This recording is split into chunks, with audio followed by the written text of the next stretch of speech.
everybody, Matt Maran here for another video with the Type R. So I'm on a press drive here that Honda kindly invited me to here outside of Seattle, Washington. And it's beautiful. We're right on this lake here in Union, Washington, and it's really picturesque. And anyway, so we had some track time in the Type R this morning, and it was a really fun thing. My first time on the track in the Type R. Of course, I already did a full review of the Type R and gave all my thoughts of what it was like on the street and how it handled and all that kind of stuff. But on the track, I mean, it really impressed me a lot. Obviously, these things are set up to be track beasts. It's the track ready version, but it was really impressive to me just how easy to drive it was on the track. It wasn't intimidating. Obviously, being front wheel drive, you don't have to worry about any kind of oversteer or anything like that, really. And it's actually since it's front wheel drive, Honda's gone to great lengths in order to get rid of any kind of torque steer or anything like that. So you even going out of corners, you could just plant your foot and it just pulled you right out of the corner. And the nice thing, with this turbo is it doesn't have too much lag, but you still do have to wait for the turbo to spool up. But on the track, you can kind of use that to your advantage, where you can get on the gas earlier, and then it's able, so that by the time it's going full boost, then you're basically almost ready to go out of the corner at full throttle, and you're set. So you kind of can preload up this engine a little bit to really slingshot you out of those corners. And so it was really impressive. I mean, we were getting up to speeds over 120 miles an hour, and it was stable, and it just felt great. Very flat, in the plus R mode here, it was a really fun time around the track. We only had 2 sessions, about 5 laps each, including warm up and cool downs. So not a ton of time, but it was still an absolute blast, and really gave me a little bit more respect for the Type R than I even had before. I mean, these things are fantastic, and I absolutely loved how light it felt. That's one thing that this has over all of its competition, is this is the lightest one because you only have front wheel drive.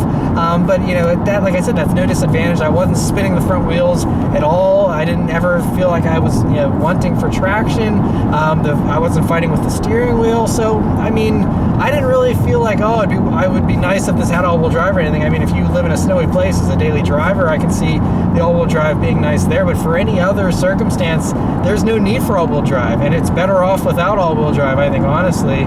And so I was really impressed with it.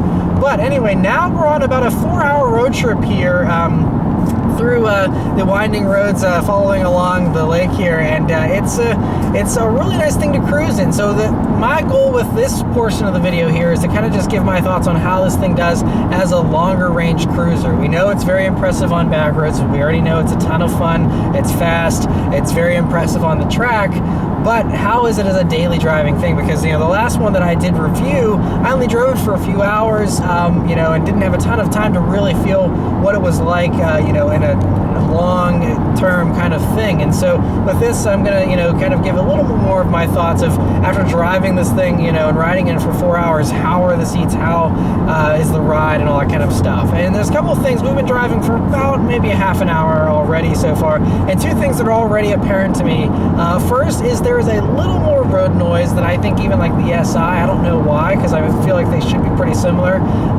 But I just note that there is a little bit more road noise here, so that it's not whisper quiet whenever you're cruising along at 58 miles per hour like we currently are. But it still is refined enough. The ride is still super smooth. I'm in the comfort mode right now, and it feels great. It's just really compliant. I mean, these are pretty nicely taken care of roads as well. But it does a really good job here, and it's a really relaxing car as far as cruising and the ride and all that kind of stuff. But there are a couple things, like I said, the road noise. And the other thing that's not super comfortable are the elbow rests. So they're all pretty firm here. I'm used to in a lot of other cars, they have a lot of padding on the doors, so you can rest your elbow here on the left-hand side, and it's great. This car, it's a little firm if you have bonier elbows like I do. It'd be nice to have a little more padding there. Again, I'm sure they wanted to keep the weight down and whatnot, and I feel like I remember the SI being a little more comfortable in this regard, but again, I didn't spend a ton of time in that either, of just cruising here. But the same thing goes for the right armrest here. There's a little bit of padding to it, but it could be a lot softer, especially since this is basically the touring trim. I could see if this was a base model or was a, you know, lightweight version, this would make sense. But for this touring one, with all the other niceties that it does have, it would be nice to have a little more padding there in those, just again for when you're resting your elbow, because otherwise it's not super comfortable to just leave my elbow here on the door for you know, hours on end, because it's just a little rough. But like I said, those are really the only two downsides I can see so far. But I'm going to keep driving for a while here and continue on these beautiful roads here and see, you know, if I have any more thoughts on it. But I feel like those are worth noting for those that are considering buying one of these and will be road tripping them and things like that. All right, so now driving a little while longer here, a couple more things to note. The first is the tire pressure monitoring system came on and said the tire pressures were low.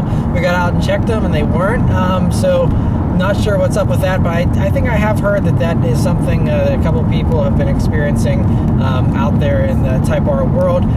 But you know, the car drives totally fine. Just I guess there's some little bug in the TPMS sensors. But another thing is the more that we've been driving here, I think the really big difference you feel are these 20-inch wheels with the, you know, lower profile tires. I think that's kind of what's making this feel a little noisier, because it is over like an SI, which has 18-inch wheels and, you know, taller sidewalls and all that kind of stuff. And I think that's something you really feel. So you know, these wheels and tires are great on the track, or if you're really tearing up a back road. But whenever you are just cruising and the road isn't buttery smooth, you know, it'd be kind of cool maybe to see how it would feel on the 18s. I'm sure these adaptive dampers are great, and like I said, the ride is really smooth. It's just the noise of the more aggressive tires, I think, is a big factor here, and I think that maybe the 18s would be a little quieter possibly and be a little nicer. But yeah, these things are fantastic fun.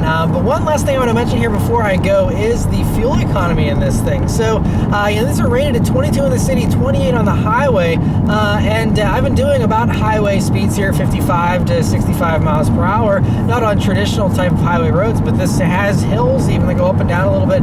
And even still, I've been getting here, my average is 31.4 miles per gallon. So definitely will do well over that 28 number, you know, especially if you're taking it easy there. And so I think a lot of it comes down to the sixth gear being really tall. And so it's a great cruising gear. Doesn't have a whole lot of pep. You do have to go down into fifth, you know, if you're anywhere below 50 or 55 really, to, you know, get you some motivation there. But it does a really good job with the fuel efficiency as well. So it's a really great thing to road trip in here. But anyway, let me know all your thoughts about this video and the Type R in the comments below. And yeah, any of you that also own one of these, please chime in. It'd be very interesting to hear more in-depth thoughts of what these things are like over the long haul. But I'm really impressed with it here after, you know, many miles. The last thing I do want to mention, I keep saying one last thing, but one last thing is these seats. Don't have any lumbar adjustment here in the Type R, which is another thing that if your back is sensitive to that, could be something, you know, that you could be wishing you had. But nice nonetheless. And these seats are still very soft and comfortable, so that's pretty good, even if it doesn't have the lumbar support. Alrighty, one last acceleration here just for the fun of it before we go. It's a wheel spin off the line, but this thing pulls like a champ. Anyway, thank you guys very much for watching. I'll see you next time. Take care.